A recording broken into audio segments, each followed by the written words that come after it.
কিছু গরিব স্টুডেন্ট আছে যারা পড়াশোনা করতে পারে না, তাদের মা বাবা তাদেরকে বাধ্যগতভাবে স্কুলে পাঠাতে চায়, কিন্তু তারা তাদের শিক্ষার্থীদের টাকার কারণে তারা স্কুলে পাঠাতে পারে না। প্রত্যেক স্টুডেন্ট ক্লাস থেকে এখন থেকে আমরা বাতিত হচ্ছি, আমরা মাদ্রাসায় যেতে হচ্ছে আমাদের বাধ্য হয়ে।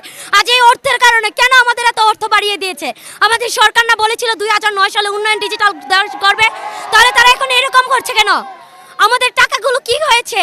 আমাদের ক্লাসের মধ্যে একটা উন্নয়নের কোনো জিনিসপত্র নাই, না আছে ভালো একটা ক্লাসরুম, না আছে ল্যাব, না আছে কোনো লাইব্রেরি, না আছে নামাজের জায়গা, না আছে পানি খাওয়ার শুদ্ধ পানির, না আছে আমাদের ওয়াশরুমের। আমাদেরকে উচিত না আমাদের স্কুলটা পুরোটা সুন্দর স্বভাবের থাকবে, যে আসবে তারাই প্রশংসা করবে।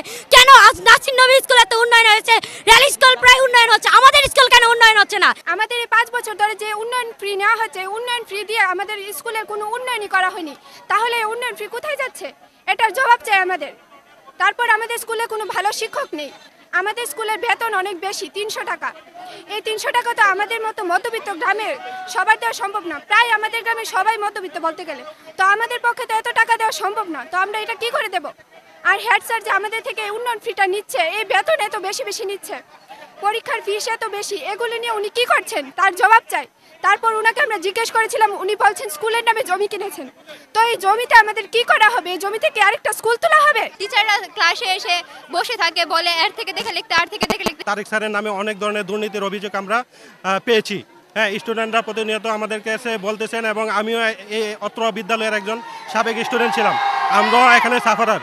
স্যারের বিরুদ্ধে চরম দুর্নীতির অভিযোগ আছে, বিনা রসিদে স্যার টাকা নিচ্ছে, এবং স্যারের ইচ্ছে মতোভাবে স্যার টাকা বাড়াচ্ছে, স্টুডেন্টদের এতে দিতে হিমশিম খাচ্ছে, অভিভাবকরা হিমশিম খাচ্ছে। তারপরে হচ্ছে এখানে যে কমিটি গঠন করে কোনো নির্বাচন হয় না, অযোগ্য এবং এক্সপিরিয়েন্স নাই এ ধরনের লোক দিয়ে কমিটি গঠন করে মন করার মতো ওনারা স্কুল চালাচ্ছেন। এই 20 বছরে স্কুলের কোনো মান উন্নয়ন হয় না, স্কুলের মান দিনে দিনে হচ্ছে অবনতির দিকে।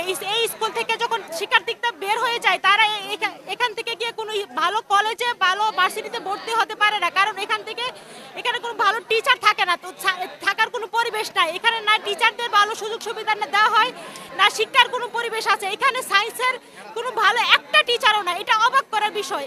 আমরা যখন লেখাপড়া করতাম তখন থেকে দেখছি ভালো মানুষ যেসব স্যার আছে ওনাদের সাথে বৈষম্য সৃষ্টি করছে, করে ওনাদেরকে স্কুল থেকে বিতাড়িত করছে, যেমন শাহনওয়াজ স্যার, সাজ্জাদ স্যার আর অন্যান্য টিচার।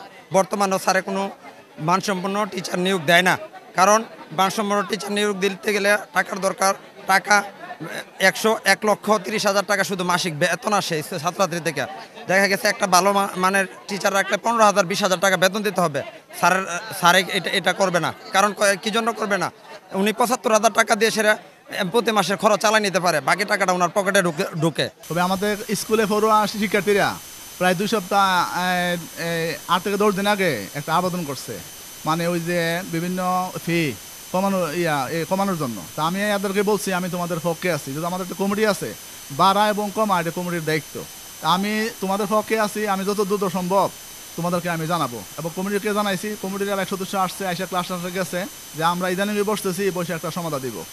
এখন কোনো সমস্যা থাকলে এরা আমাকে জানাবে, তো আমাকে জানানে আজকে কিছু বহিরাগত আসছে, আইসা জোরপূর্বক শিক্ষার্থীকে ক্লাসতে বাইর করছে, বাইরে করে সেটা এখানে মিছিল মানে করছে। তো আমি মনে করি যে উদ্দেশ্যমূলক আমার মান সম্মান নষ্ট করার জন্য, বিদ্যালয়ের মান সম্মান নষ্ট করার জন্য তারা এরকম একটা উদ্যোগ নিচ্ছে।